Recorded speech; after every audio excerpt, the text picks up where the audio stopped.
Donald Trump ametangaza usitishaji wa mapigano wa siku 3 kati ya Urusi na Ukraine baada ya nchi hizo mbili kushutumiana kwa kukiuka usitishaji wa mapigano uliotangazwa na kila upande kwa ajili ya maadhimisho ya ushindi wa Umoja wa Kisovieti dhidi ya Ujerumani ya Nazi.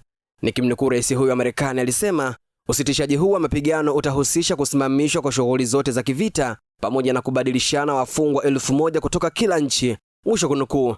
Muda mfupi baadaye, rais wa Ukraine Volodymyr Zelensky alithibitisha ushiriki wa Ukraine katika makubaliano hayo, huku vyombo vya habari vya serikali ya Urusi vikisema kuwa Urusi pia imekubali pendekezo hilo.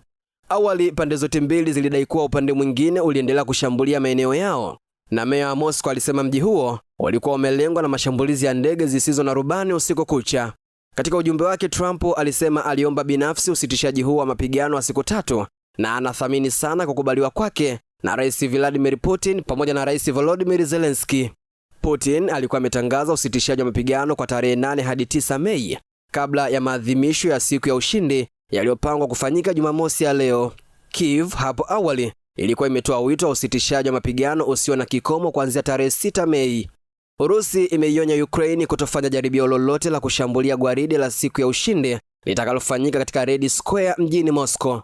Wizara ya Ulinzi ya Urusi imetishia kufanya shambulio kubwa la kulipiza kisasi kwa makombora katikati mwa mji wa Kiev ikiwa Moscow itashambuliwa. Pia imewaonya wanadiplomasia wa kigeni kuondoka katika mji mkuu wa Ukraine kabla ya tarehe 9 Mei. Jina langu ni Hamza Saifu na hii ni Global TV. Kuna sauti nyingi, lakini si zote zinasikika. Lakini kuna sehemu moja ambapo kila sauti ina thamani. Hapo ndipo ilipo Global TV, sauti ya wanyonge, mtetezi wa wasio na pa kusemea. Global TV ni YouTube channel inayopendwa na watu wengi. Una biashara? Chagua platform yenye watu halisi. Tangaza kupitia Global TV. Next level.